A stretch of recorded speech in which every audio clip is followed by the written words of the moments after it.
So we're a project-based company. We do a couple hundred projects a year, discrete projects that all need to have individualized management. They all need to have smart people thinking about them. So, and usually that means, well, almost every project has some kind of meetings, internal, external.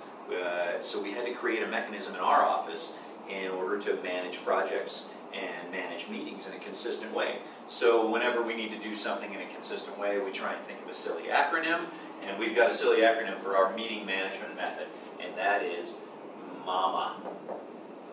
So MAMA, meeting management. Okay, so what's MAMA stand for? Meeting information. So we start off with the who, when, where in the meeting information. We might even put why in here. But then we come down and we've got agenda. So meeting information, agenda. What are we talking about? Why are we here? And this doesn't need to be, we must talk about number 1 first and we must talk about number 7 last, or whatever the case may be. We use it as a checklist at the end of the meeting to make sure we covered everything that we thought we needed to cover. And even if we don't get to do everything, if we were going to talk about 4 things, but we only got to number 3 and time ran out and people had to leave, we know we got to cover that at the next meeting.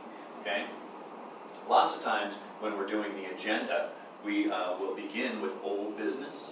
So if we had a meeting last week on this project, then we might have made some, you'll see later on, we might have made some commitments to each other. If I said I was going to write a report the day after the meeting, then in this new meeting, we can say, Pete, did you do the report that you said?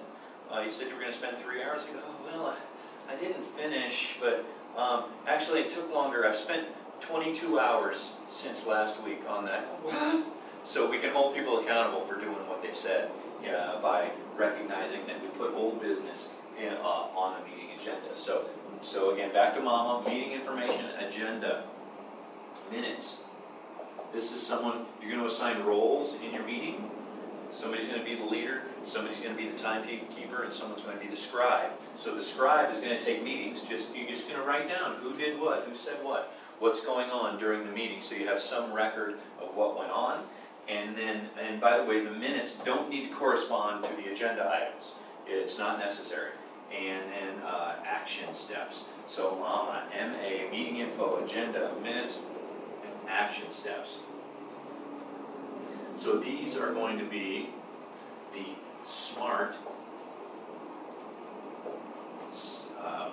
specific, measurable, action-oriented, realistic, and time-bound activities that everybody agrees on in the meeting before the meeting wraps up, if you can. Sometimes the action steps get listed by whoever the leader or the scribe is at the end of the meeting, but as much of this as you can do in the meeting where everyone agrees to it, and they agree to, so say Pete agreed to write a report tomorrow, and it was going to take 3 hours.